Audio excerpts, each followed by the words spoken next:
Ready, set, go. Oh. Welcome to The Sweet Spot, an UpDog podcast.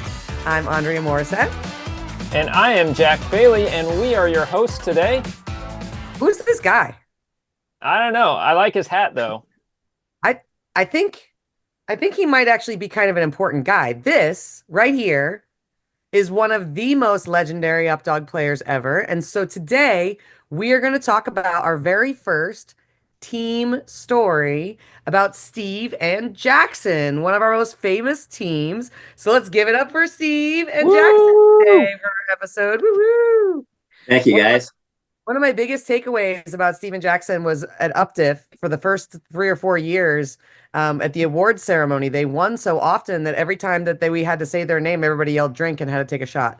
So if that gives you a little bit of a history of how dominant this team was early in our UpDog years and continues to be one of our most competitive teams, we wanted to try out a new idea and cover a team story, like a legendary team story. And they're going to be our very first team. So Steve, before we get into the podcast, can you tell us a little bit about you, your dogs, your club, kind of what you enjoy doing in your off time, that kind of stuff? Yeah, so I'm probably a little different than most competitors, because most competitors have a specific club that they play at.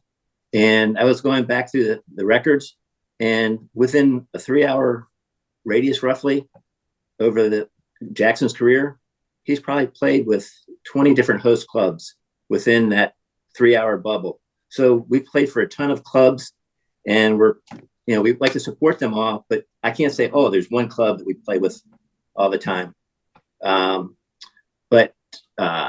Where do you live, Steve, that you've got that many clubs so close? That's awesome. So I live in Northwest Findlay, which is in Northwest Ohio.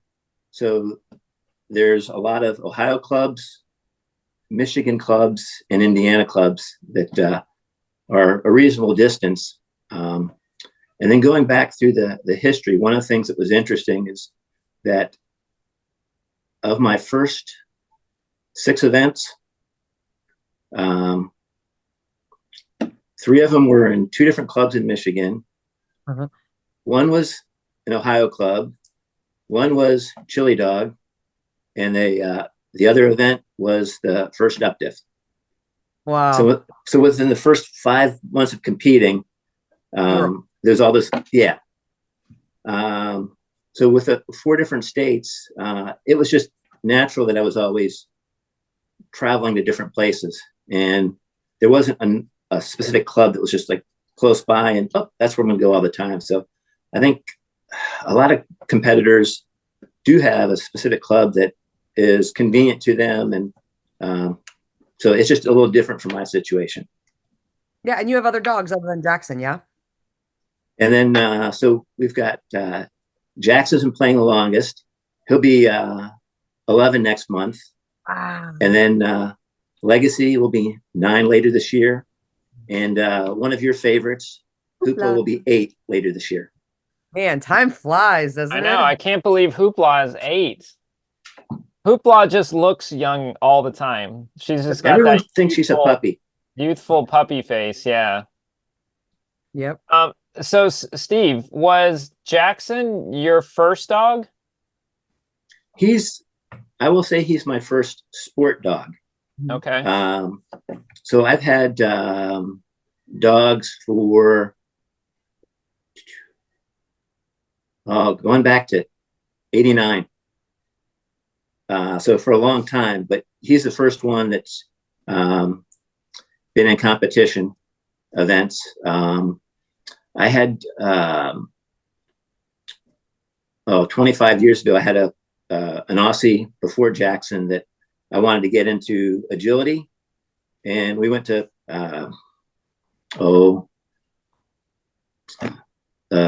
multiple week, we'll say training.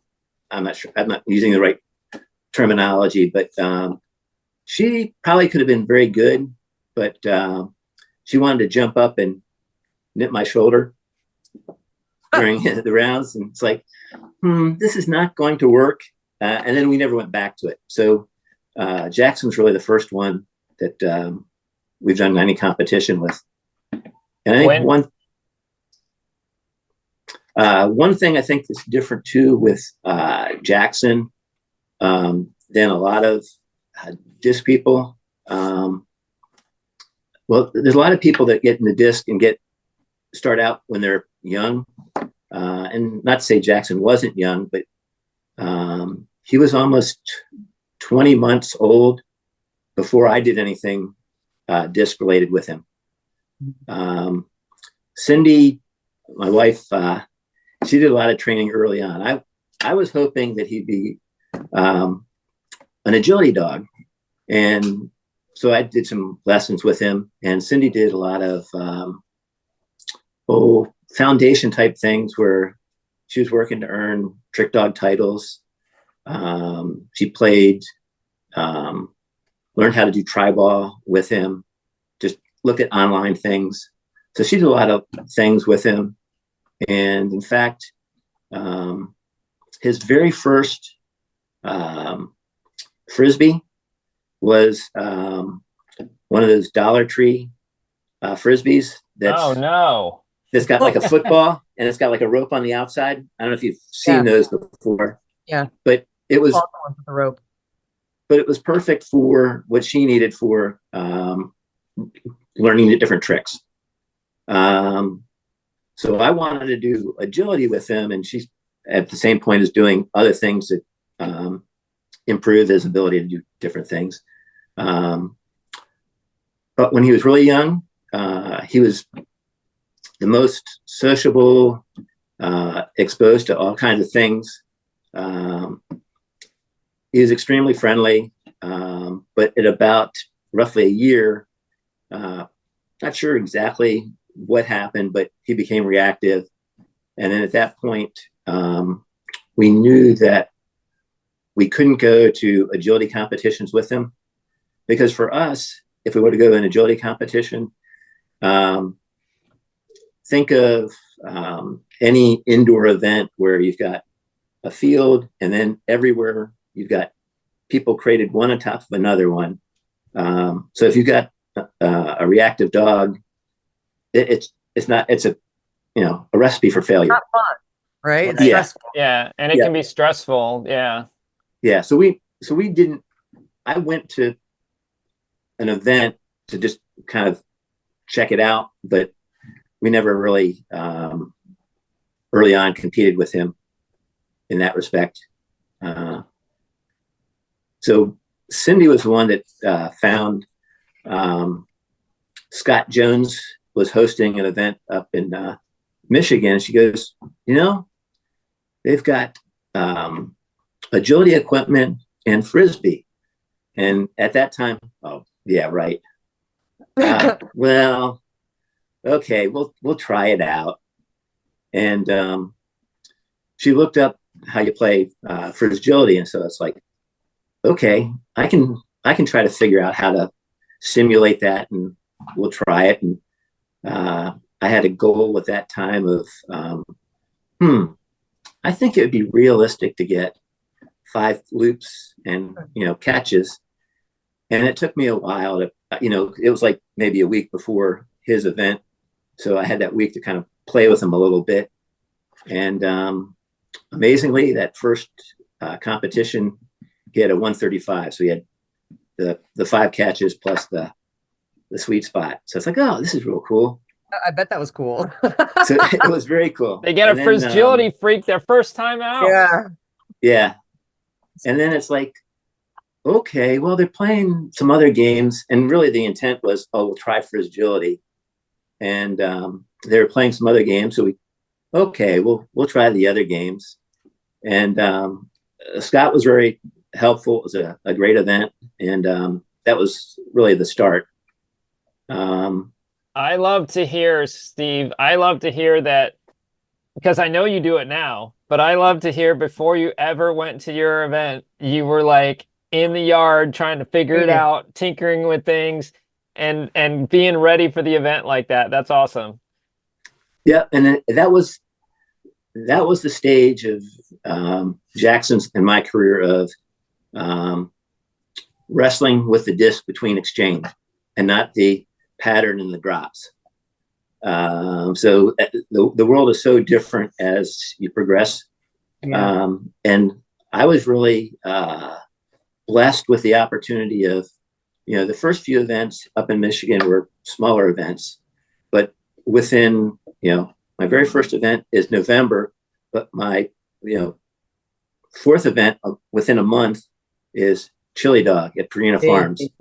Yeah. Yeah, and that was a very special event.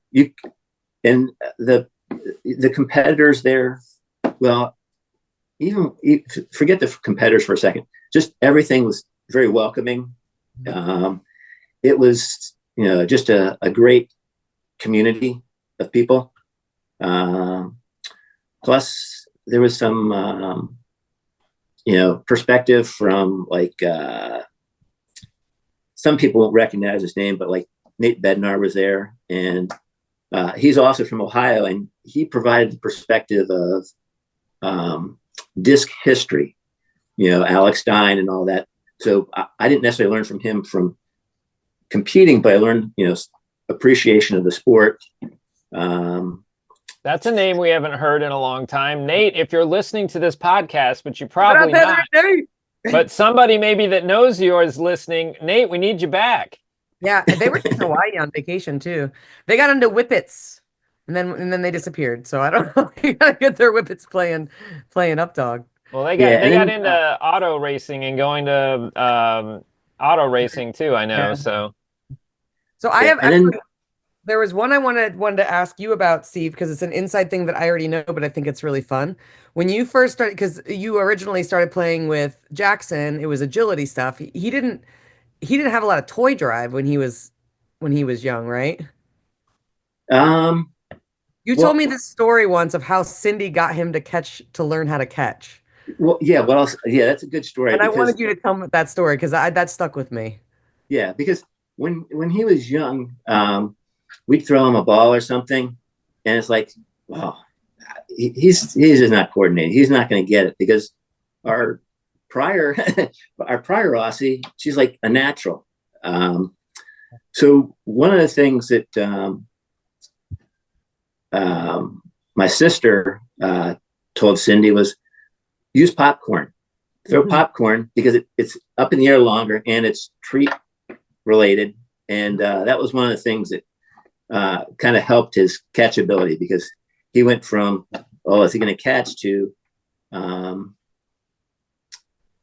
Deneen Hart once said, oh, he's a unicorn. He can catch anything.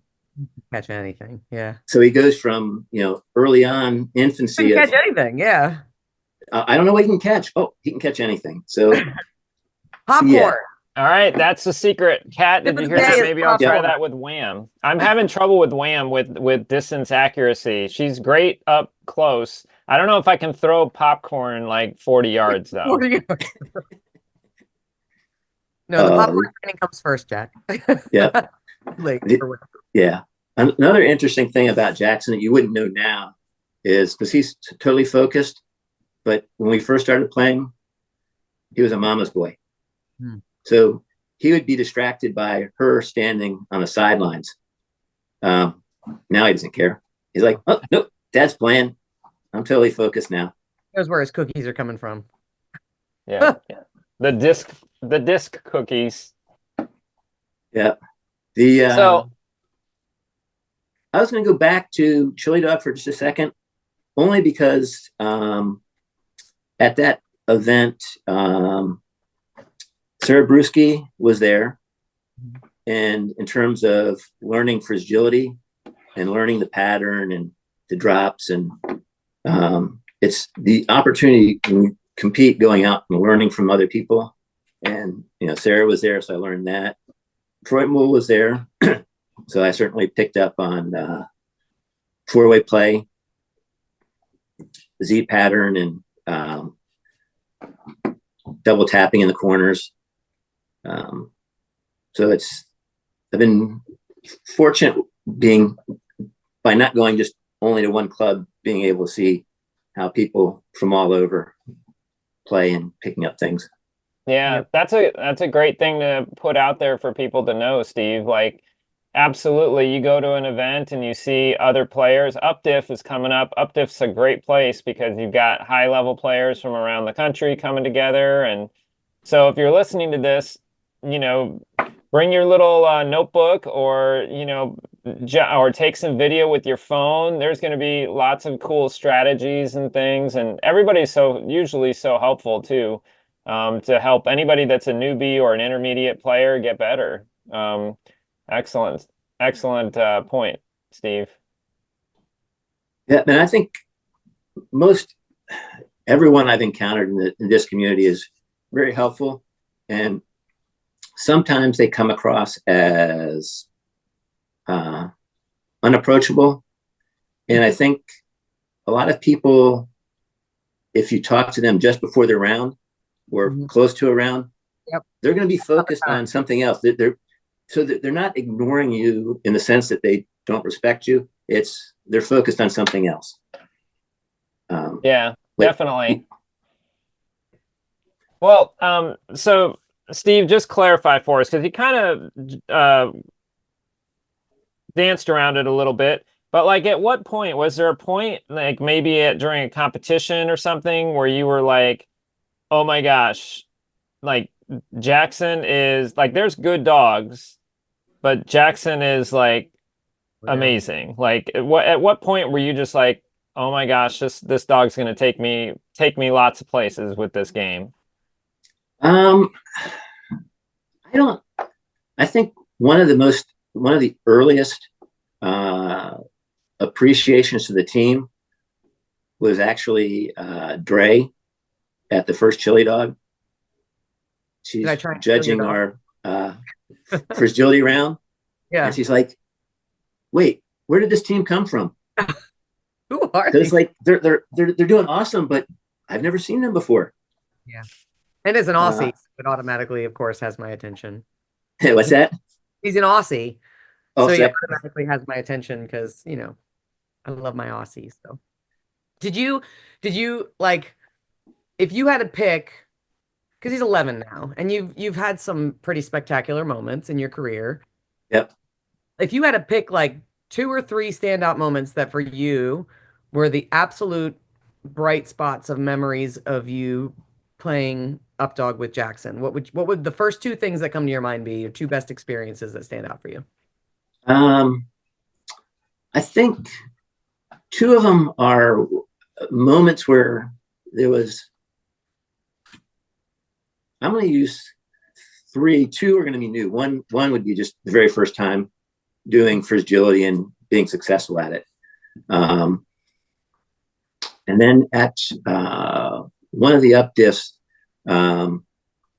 for level 2 fragility, it's like, I think if I do,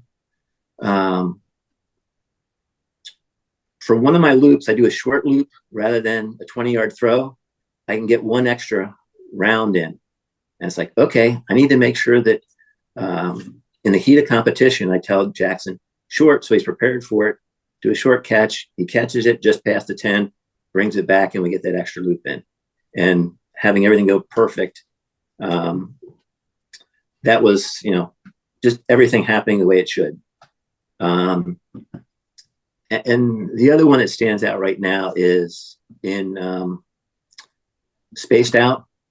I had a goal of getting 4 spaced outs.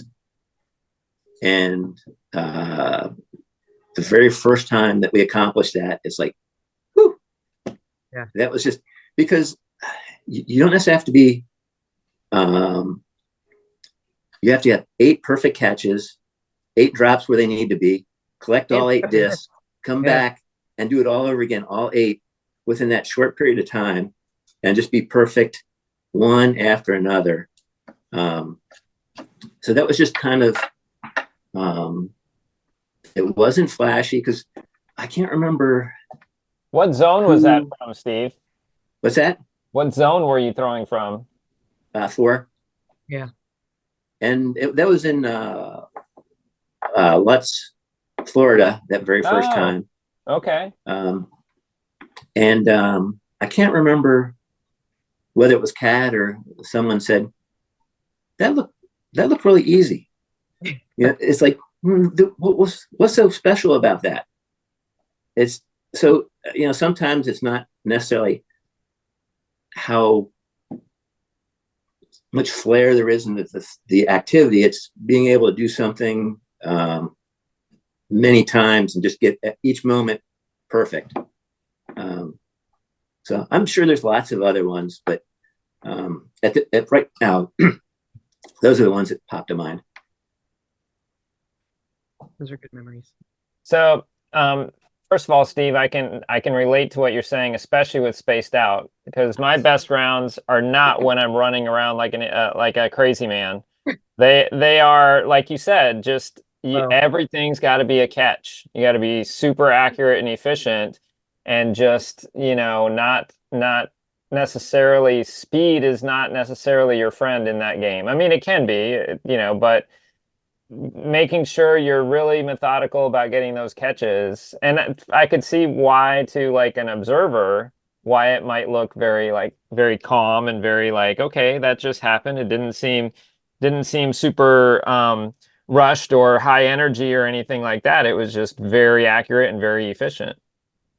But the 4 has escaped me many times, Steve. I'm one disc short like 8 times. And I was looking back over history, and amazingly, Jackson's done it 4 different times.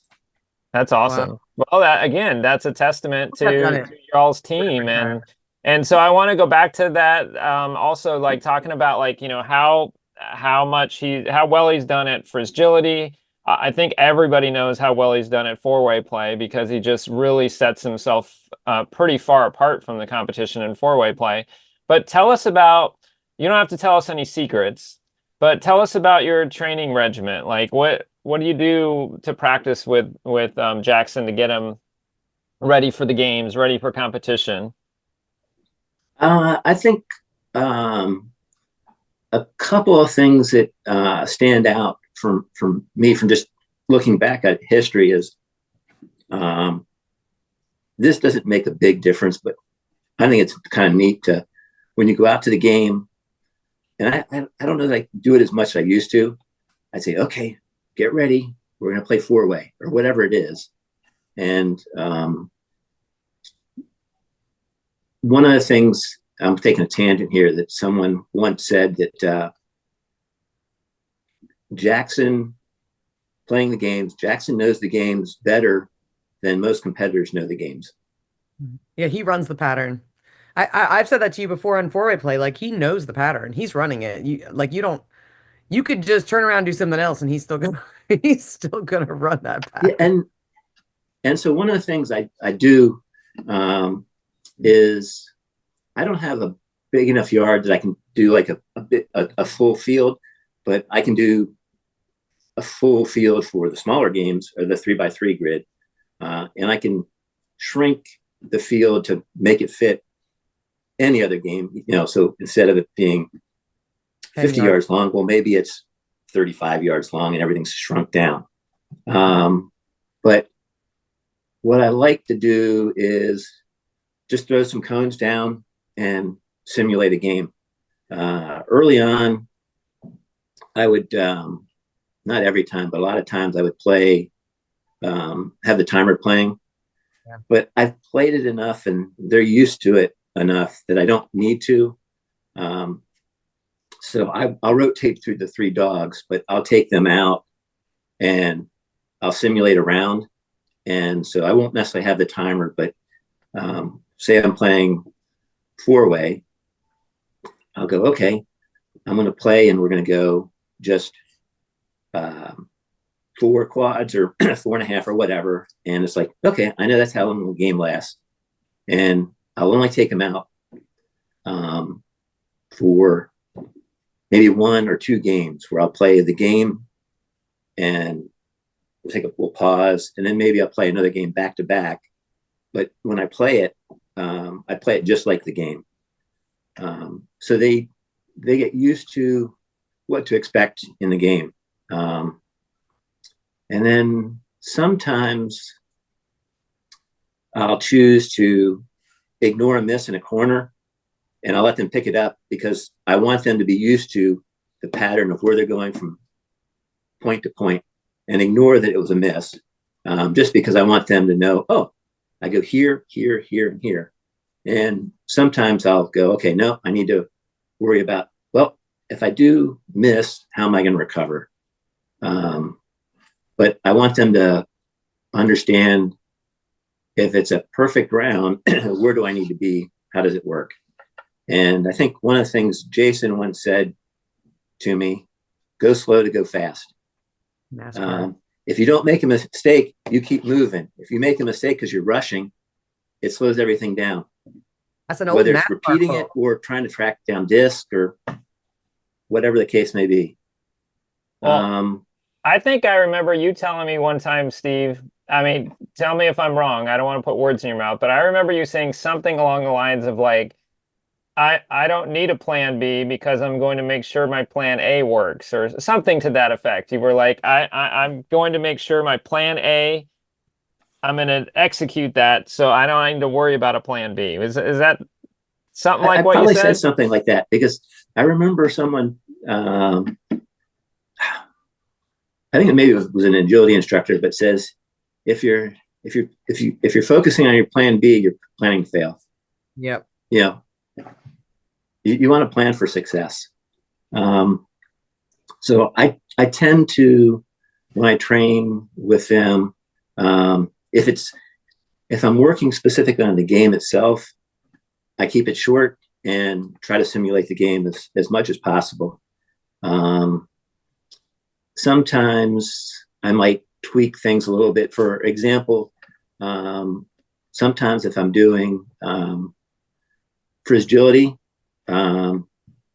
especially if I'm going to run all three back to back, and I don't want to have to, with their drop, sometimes it rolls forever and I have to run and pick it up and come back to throw. I'll take a stack of discs and I'll let them drop.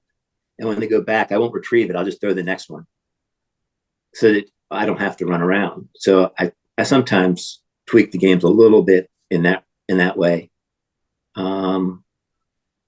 Other things that I do is probably, sometimes I'll,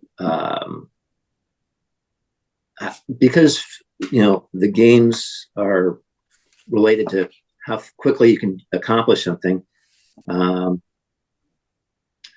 I'll simplify things a little bit and just have them go, like say, it's for agility. I might just have them do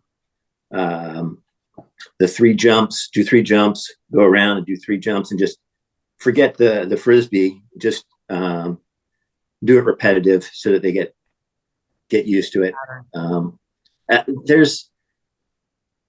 I think I was fortunate that I didn't worry about, I never worried about how well someone else was going to do from the standpoint, I want to beat them. I worried about how well they did because can I learn from them so I can get better?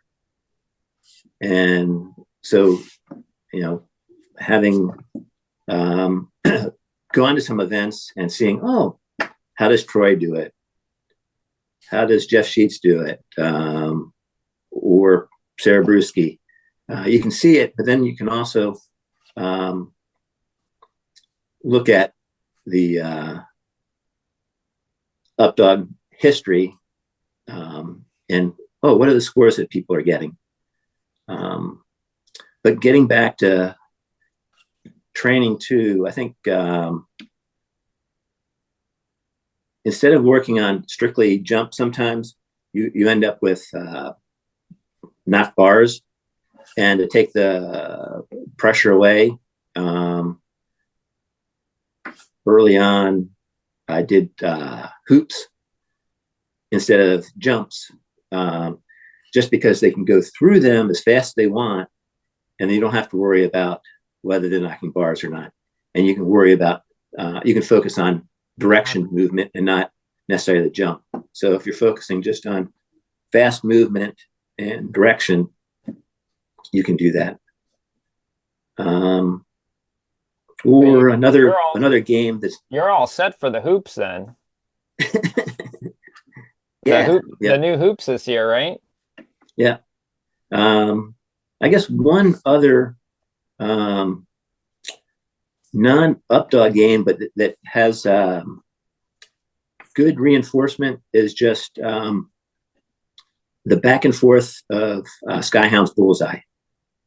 Because for me, it's a good reinforcement of the dog passing by, having them drop right at your feet while you throw the next one, and back and forth and getting, trying to get used, not focusing on maybe as many as you can get, but focusing on getting that drop at your feet.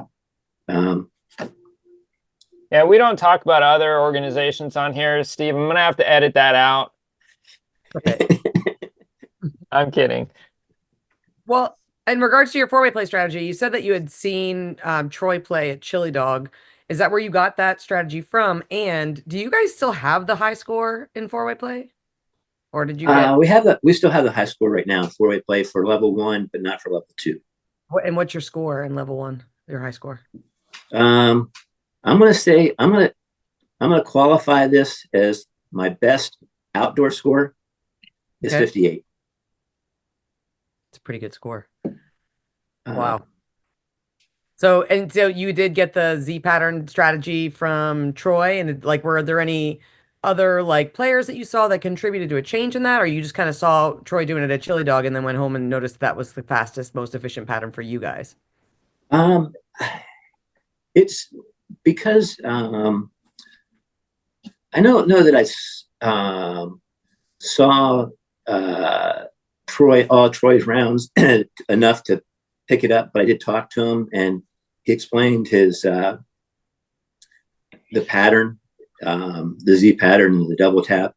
So it's for me, it just is kind of like we were talking about spaced out before, how someone would say, oh, that's even though it's 4 spaced outs, oh, that looked effortless. The 4-way, for me, it's just starting in a corner and doing the toss, the first shuffle and then the toss.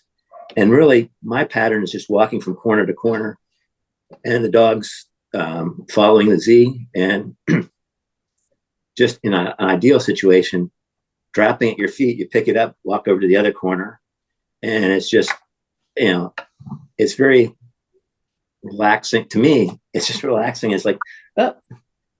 I don't know anyone that says four-way play is relaxing, Steve. It's crazy. That's like the opposite of people's initial experience with four-way play. It's like it happens and they're just like, what just happened? Can we do that again? Like, I have no idea what direction I'm facing. He's talking about it being peaceful. Because for me, sometimes if it's like, oh, it's time to go play a little disc, I'll go grab 4 cones, go out in the yard, pace it off, put them in relative right position, and then I'll grab, I was going to say grab 4 discs, but I grab 5 discs, because I'll grab the 4 I'm going to play with and a bite disc as a reward afterwards. Yeah. And I don't see that many people will have the extra disc, but it's just what I've always done. I don't know if part of that was because Jackson was reactive early on that I incorporated it, but it's just, and that they're such hard biters that if they're going to bite something, I'm going to have them bite the extra one and not ruin the disc I want to play with. Yeah, and you had said earlier too, you had some dropping problems at the beginning of your relationship and playing UpDog. Like he was slower to drop, and a lot of times I'll notice that too. If the dog has possession stuff, and you let them win at the end and carry it off, it resolves a lot of that because they know they can win. Yeah, because definitely early on he was a tugger. It's like, no, I'm not giving you that. Mm-hmm. You're gonna have to earn that. Steve, what do you think? Do you notice, does Jackson seem to get more fired up for one game versus another? Like, do you think he's got a favorite game that he likes? I think he's an exception in that I think he excels in all of them and he enjoys them all. I definitely see some dogs that,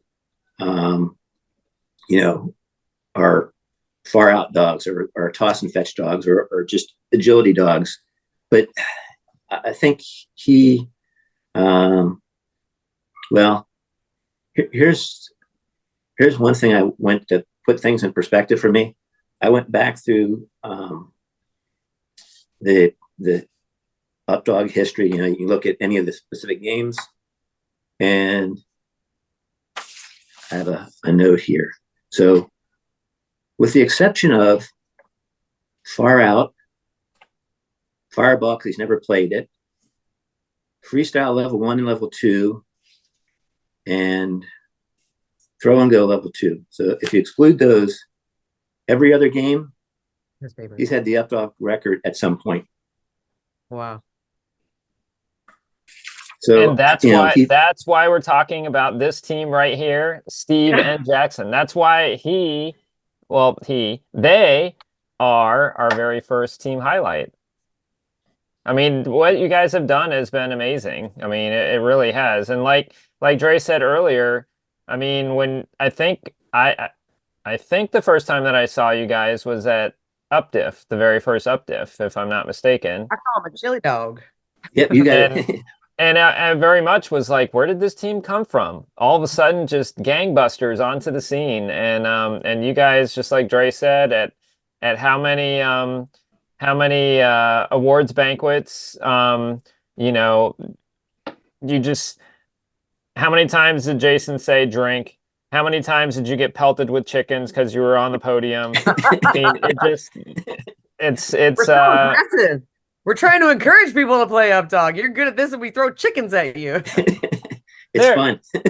they're small little chickens. They don't hurt. You like being hit by them. Not hurt. What is it? What does your future look like with you and Jackson? He's 11, and your other dogs. I can tell you firsthand after retiring Moxie and Leap, that's a big boot to fill. So, what does it look like for you now that he's 11 and he's aging out? Essentially, he can only do so much as an 11-year-old dog, even though he's still healthy. You can't do everything anymore. What does that future look like for him? It's because he's reactive and because it's hard to travel with 3 dogs. It's probably going to be a little while before we get a younger one. Not sure when that'll be, but he is an amazing 11-year-old. Well, I'll say, because he'll actually be 11 next month, so he's not 11 yet. Close enough. But he's still very competitive in everything he does. He definitely doesn't have quite the same speed he had or endurance he had, but don't tell him that.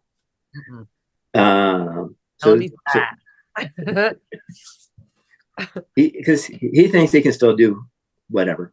And legacy is, because we were having this conversation, I thought, well, I should take a look at, because I really don't pay too much attention to it, but I thought, okay, well, let's look back at UpDiff history. And so for 1, 2, 3, 4, 5, 6, so 7 UpDiffs so far. He's been on the podium as far as top 3 overall, not top 3 by division, just top 3 overall. And I might have this wrong, but 31 times. You probably have that right. And then I looked, and Legacy has been up there 7 times, and Hoopla's been up there overall, not by division, overall 5 times. Wow. So they've all done exceptionally well. And then they don't always have their best round every time, but I was extremely happy that yesterday we went to Doggone It, and Hoopla had a personal best, and she had in fragility, Nice. she had a 196. Wow. That's awesome. Does she play better indoors? I She's think a little nervous too and can disengage yeah. and walk or whatever. What I'll say is she'll play well indoors or outdoors, but indoors, a lot of teams will be faster because on the turf is faster, no wind, so your throws are more accurate, and then because it's indoors and you have walls, Outruns. the dogs don't want to overrun as much, so they're not going to take these big loops. They're going to be much tighter. So I should do that one day, like separate indoor and outdoor records and see what comes up, Jack. Like if again, Dre, great idea. Now you've just given Brian additional work. So she gave me additional work earlier. Now it's Brian. I mean, technically he gave you the work. I'm just agreeing with our famous guest here and just encouraging his great ideas. What do you think? Are you feeling a little time warpy? Are we ready to get into the time warp challenge, Jack? I am. Steve, have you listened to the podcast? Do you know what to expect here? I've listened to a few of them, but I don't really know exactly what to expect here. Okay. All right. So it's don't get stressed out or anything, but it's a minute. We got a minute, and you're going to be on the clock. And Dre and I are going to bounce back and forth. We're going to ask you 10 questions. So you got to be quick. Just the first thing that pops into your head, just tell us what it is. They're just fun questions. Some will be like get to know you questions so that people can learn more about you. And some may just be goofy. So, like I said, don't think too much about get all 10 in 1 minute. And you got to try to get all 10 in a minute. Okay? Are you ready? All right, I'm ready. Ready, set, go. Steve, what type of food truck would you like to see at UpDiff? Let's go Mexican food. What celebrity would you like to meet? I'm going blank. Okay, pass. What was the last thing that you ordered from Amazon? I don't. Cindy does. Good answer. Okay. Rather vacation in the mountains or at the beach? Beach. What's your favorite UpDog game? 9 seconds. 4-way. Do you love or hate the Steve and Jackson drinking game? I appreciate it. Good answer. What is your favorite dog disc to throw? 16 seconds. I will only Jaws. We can talk later. What's your job prior to retirement? 9 seconds. Engineer. How many states do you think that you've played UpDog in?